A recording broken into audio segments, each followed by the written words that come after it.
Hello guys, welcome back to my YouTube channel Maluva vlogs. അപ്പോൾ ഇന്നും സാധാരണ പോലെ പണിത്തിരക്കുള്ളൊരു ദിവസമാണ് കേട്ടോ. തേങ്ങ ഇടാൻ വേണ്ടി ആൾ വന്നിട്ടുണ്ട്. അപ്പോൾ തേങ്ങയൊക്കെ ഇടിയിപ്പിച്ച് ആളെ കൊണ്ട് തന്നെ അത് പൊളിപ്പിക്കാമെന്നാണ് വിചാരിച്ചത് കേട്ടോ. അല്ലെങ്കിൽ എന്നെക്കൊണ്ട് സാധിക്കില്ല ഒറ്റയ്ക്ക് ചെയ്യാൻ വേണ്ടിയിട്ട്. ഇപ്പോൾ മഴ വരുമ്പോഴേക്കും അതൊക്കെ വെട്ടി ഉണക്കിയിട്ട് കഴിഞ്ഞാൽ നമുക്ക് എണ്ണയ്ക്ക് ക്ഷാമം ഉണ്ടാവില്ലല്ലോ.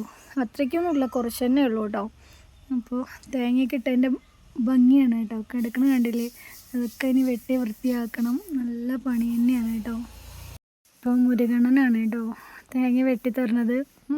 പാരയും കൊണ്ട് പൊളിക്കാൻ പറഞ്ഞിട്ട് പാരയും കൊണ്ട് പൊളിച്ച് കഴിഞ്ഞാൽ കിട്ടില്ല. ഇതാണ് എളുപ്പം എന്ന് പറഞ്ഞിട്ട് ആൾ മഴയും കൊണ്ട് വെട്ടി പൊളിച്ച് തരാണ് കേട്ടോ. അപ്പോൾ മുരുകണ്ണൻ വരുമ്പോൾ ഫോട്ടോ എടുക്കുകയാണോ എന്ന് ചോദിക്കാം കേട്ടോ മുരുകണ്ണൻ. പിന്നെ സിറ്റ് ഔട്ടിൽ പെയിൻറ്റിങ് ഷോക്കേസിൻ്റെ ഉള്ളിലെ സാധനങ്ങൾ മാവി നല്ല പണിയാണ് കുട്ടികൾ. ഭയങ്കര പണിയെടുക്കാറില്ലല്ലോ. അത്യാവശ്യം എന്തെങ്കിലുമൊക്കെ ചെയ്യാറുണ്ട്. വൃത്തിക്ക് ചെയ്യാണ് കേട്ടോ. ഷോക്കേസിനുള്ള സാധനങ്ങളൊക്കെ പുറത്തേക്ക് എടുത്തിട്ട് അവിടേക്ക് ക്ലീൻ ആക്കി പെയിൻ്റ് അടിക്കാൻ വരുമ്പോഴേക്കും അവിടേക്ക് വൃത്തിയാക്കി ഓർഡർ കൊടുത്തേക്കാണ് കേട്ടോ അച്ഛൻ. അപ്പോൾ അതിൻ്റെ ഉള്ളിലെ സാധനങ്ങളൊക്കെ പുറത്തേക്ക് എടുത്ത് വെച്ചു. നമുക്ക് ക്ലീൻ ആക്കുകയാണ് അവർ. കണ്ടോ, ഫൈനലി അതിൻ്റെ ഉള്ളിലെ സാധനങ്ങളൊക്കെ പുറത്തേക്ക് വെച്ചു. വിളക്ക് വെച്ചിട്ട് അവിടെ കരി വെച്ചിരിക്കുകയാണ് കേട്ടോ. വിളക്ക് വെച്ചിട്ട് കരി പിടിപ്പിച്ചേക്കുക എന്ന് പറഞ്ഞിട്ട് അങ്ങനെ അതൊക്കെ ക്ലീനാക്കി കൊടുത്തതിന് ശേഷം പിന്നെ ഹാളിൽ കുറേ മാറാളും കാര്യങ്ങളൊക്കെ ഉണ്ടായിരുന്നു. അതൊക്കെ തട്ടിയതാണ്. എനിക്ക് എത്താത്ത ഭാഗത്തേക്ക് ഹാളത്തിൻ്റെ സുന്ദര കുട്ടപ്പനാക്കി തട്ടിക്കൊണ്ട് അടിക്കുകയാണ് കലാകാരൻ ബാബു. പെയിൻ്റ് അടിക്കണുണ്ടോ ഗൈസ്? ബോർഡർ കൊടുക്കുകയാണ് കേട്ടോ. കളർ കോമ്പിനേഷൻ ഇല്ലാത്ത പെയിൻറ്റിങ്ങുകാരനാണ് കേട്ടോ ഇത്. ഞാൻ വേറെ എന്തെങ്കിലും കളർ കൊടുക്കാൻ പറഞ്ഞതാണ്. അത് കേൾക്കാണ്ട് ഗ്രേ കളറാണ് കൊടുക്കണത് കേട്ടോ.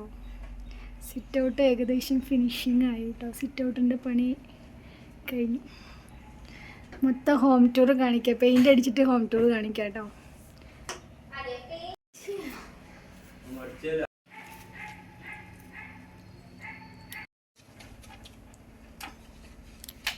കൂടിൻ്റെ മുകളിൽ ആണിയൊക്കെ പെറുക്കിയെടുക്കുകയാണ് കേട്ടോ. മാളൂര് പണിത് ക്ഷീണിച്ചു അത്രേ, വയ്യാണ്ടായി എന്നാണ് പറയണ കേട്ടോ. എനിക്കും വയ്യ ഗൈസ്. ഞാനും സത്യം പറഞ്ഞ് ക്ഷീണിച്ചു കേട്ടോ. പണിതിട്ട് കാലത്ത് എണീറ്റ് മുതൽക്ക് തുടങ്ങിയ പണിയാണ്. ഇനി എന്തൊക്കെ പണികളൊക്കെ എടുക്കണമെന്നറിയൂ.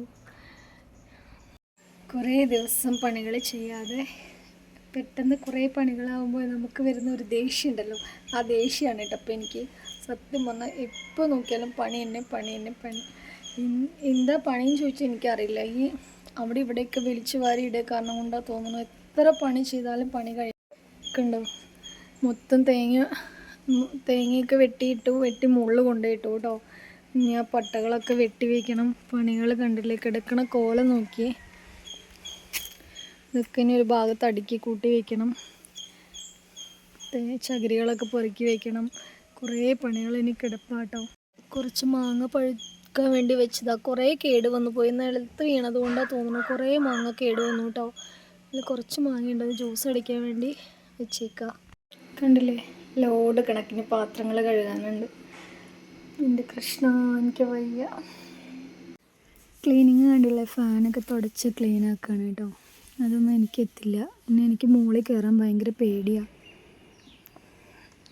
ഇങ്ങനെയാണ് കേട്ടോ കൊപ്ര വെട്ടിയിട്ടേക്കണത്.